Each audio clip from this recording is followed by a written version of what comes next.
Now that we are marching into a new month, it's time to look at the 10 fantasy and sci-fi releases that you should know about. There is quite the eclectic mix this month. It's got some really cool sounding new releases. Starting with a book releasing on March 1st, Venomborn.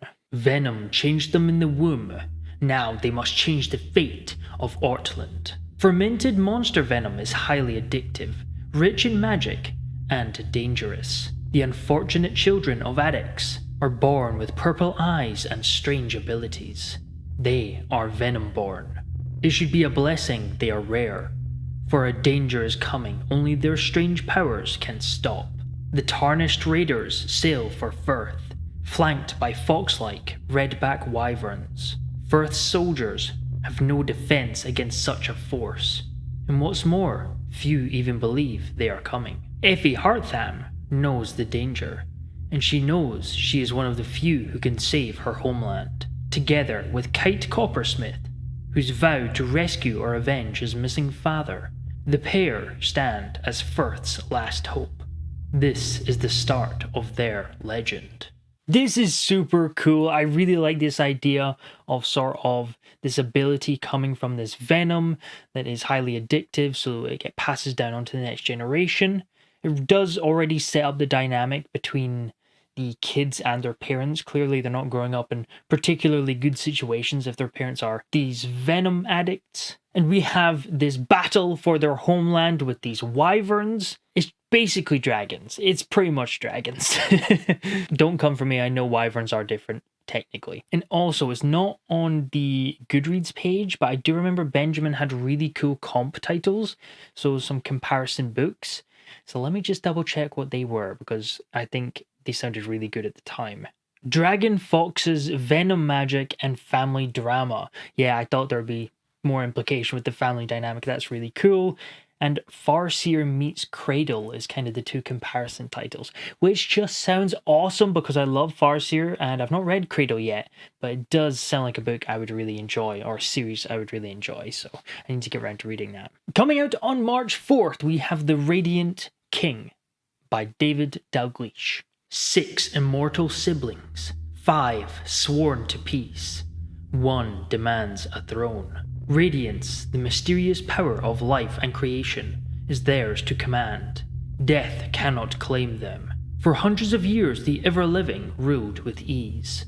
Yet, when the world is nearly broken, beneath their reign, the humbled 6 swear they will sit upon no thrones, wear no crowns, and no longer teach humanity the gifts of radiance. But after centuries of peace, Eder rejects that vow, anoints himself voice of father, and spreads a new cruel faith across the land. But Eder's conquest is not what it seems, and it will take more than a holy war to stop an immortal who has heard the desperate plea of a god. Already the setup to this sounds really cool, with these 6 immortals who have this power of radiance, but then after ruling and things going poorly, they step down and decide that they're not doing that anymore, but one has decided to come back, and it sounds like his siblings are going to try and take him down from going against his vows. But again, the last line, there's more to it, which sounds really, really cool. However, coming out on the same day, March 4th, we have a cozy fantasy, the complete opposite end of a holy war epic new series. We have Guard in the Garden by Z.S. Diamante. Embark on a wholesome journey of healing and self-discovery. A cozy fantasy tale of forging new friendships and overcoming fears. A quiet quest of family bonds and budding romance. From dragon fire to garden flowers. Felton Hold'em spent his entire life training to become one of Gallium's elite dwarven warriors. When a bloody battle leaves him injured, he has no choice but to move into his eccentric, twin-aunts quaint home in the town's quiet Garome district. With his life of military service seemingly over, the captain of the city guard gives Felton his only chance at a fresh start in the new life he never wanted. But when a human woman barges through his front door, the grumpy dwarf starts to wonder if there is more to life than war. The Sunshine Woman invites him to visit her garden, where Felton gains a new nemesis and a new purpose in life. Take a walk through the garden and see what magic awaits. So if you're looking for some sweet, wholesome, sort of retired guard looking to find a new purpose in life, check out Guard in the Garden, coming out March 4th. So normally I only do releases of full books and the final product. I don't really talk much about Kickstarters or things like that. However, this one is slightly different because I am friends with the author, but also the book just sounds amazing, and that is Toothsucker by Caden Love. This is a new book from Caden in a new series. It is a cyberpunk novel with vampires that eat teeth. It's bizarre, and it sounds really cool, and it is coming out on March 12th.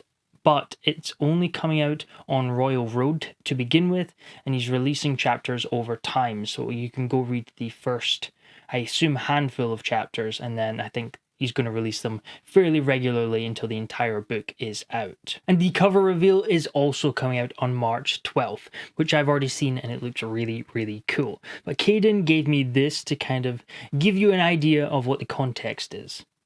Cyberpunk Edgerunners meets Red Rising with tooth-eating vampires. Can't go wrong with that. It just sounds awesome. Coming out on March 18th, we have a new Hunger Games book from Susanna Clark called Sunrise on the Reaping. As the day dawns on the 15th annual Hunger Games, fear grips the districts of Panem. This year, in honor of Quarter Quell, twice as many tributes will be taken from their homes. Back in District 12, Hamish Abernathy is trying not to think too hard about his chances. All he cares about is making it through the day and being with the girl he loves. When Hamish's name is called, he can feel all his dreams break. He's torn from his family and his love, shuttled to the capital with the 3 other District 12 tributes. A young friend who's nearly a sister to him, a compulsive oddsmaker, and the most stuck-up girl in town. As the games begin, Hamish understands he's been set up to fail, but there's something in him that wants to fight, and have that fight reverberate far beyond the deadly arena. This series is obviously hugely popular, so I did just want to highlight that that is coming out in March 18th. To be specific. Also coming out on March 18th, we have the third rule of time travel. Rule 1. Travel can only occur to a point within your timeline. Rule 2. You can only travel for 90 seconds. Rule 3. You can only observe. The rules cannot be broken. Scientist Beth Darlow has discovered the unimaginable. She's built a machine that allows human consciousness to travel through time, to any point in the traveler's lifetime, and relive moments of their life. An impossible breakthrough, but is not perfect. The traveler has no way to interact with the past. They can only observe. After Beth's husband, Coulson, the co-creator of the machine, dies in a tragic car accident, Beth is left to raise Isabella, their only daughter, and continue the work they started. Mired in grief and threatened by her ruthless CEO, Beth pushes herself to the limit to prove the value of her technology. Then the impossible happens. Simply viewing personal history should not alter the present, but with each new observation she makes, her own timeline begins to warp. As her reality constantly shifts, Beth must solve puzzles of her past, even if it means forsaking her future. This sounds really interesting. I have always been really interested in time travel stories. One of the things that makes it really difficult to make them compelling is the fact that if you can go back and change the events, then it doesn't really hold a lot of weight in what's happening in the story. So having this very limited access to the past sounds like a really interesting way to make a compelling time travel story. And it does sound almost like a sci-fi thriller in that her future is warping, or her present day is warping just by observing some of the past. And I assume she'll come to some realizations by rewatching events that have already happened to her. So it does kind of have like a mystery thriller aspect to it that just sounds really, really cool. Another one for the TBR, I guess. Coming out on March 25th, we have Cello's Gate. Captain Grey and his crew of sky pirates have a reputation for doing the impossible, from breaking into high security military research facilities to conning the I-City elite. There isn't a lock they can't pick, a safe they can't break, or hidden treasure they can't find. Until now. Returning from a harrowing heist involving a neon battery and a trash chute, Gray and his crew are approached by Dahlia, the immortal daughter of the infamous Arch-Governor, and she has an offer. The job? Locate and steal the Stones of Indigo, 7 fabled rocks invested with godlike power. The search for the first stone is a bona fide treasure hunt, guided by an ancient map to a deadly, uncharted island that's protected by a mysterious guardian. The score? 1 million credits per crew member, per stone. The catch? Well, that's where things get a little complicated. The stones don't exist. They're a myth. A bedtime story told to little pirates to make them believe that power and wealth are attainable if you just work hard enough. And to make matters infinitely worse, Gray's never trusted immortals, and Dahlia's definitely hiding something bad, and if they don't figure out what it is, it might cost them their lives. I was sold as Sky Pirates, to be perfectly honest. But this sounds really, really cool, and I do love the cover. This is absolutely stunning. Got this ragtag crew of these Sky Pirates trying to find these fabled legendary items.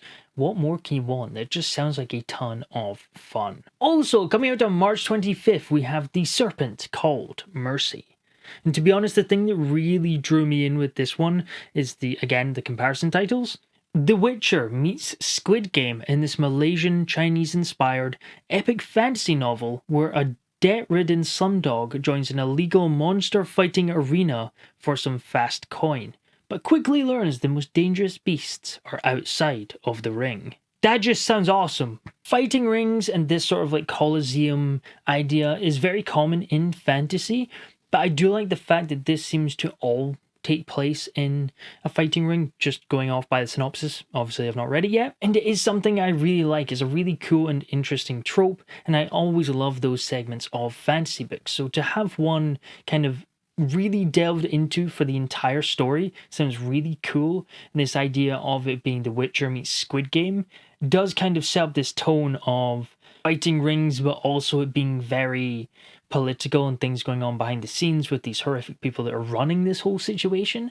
So it does just sound really, really cool. Also, coming out on March 25th, we have When the Moon Hits Your Eye by John Scalzi. From the New York Times best-selling author of Starter Villain comes an entirely serious take on a distinctly unserious subject. What would really happen if suddenly the moon were replaced by a giant wheel of cheese? Is a whole new moon. One day soon, suddenly and without explanation, the moon as we know it is replaced with an orb of cheese, with the exact same mass. Through the length of an entire lunar cycle, from new moon to a spectacular and possibly final solar eclipse, we follow multiple characters, school kids and scientists, billionaires and workers, preachers and politicians, as they confront the strange new world they live in, and the absurd, impossible moon that now hangs above their lives. I just have this image of John Scalzi watching Wallace and Gromit and going, that's a good question.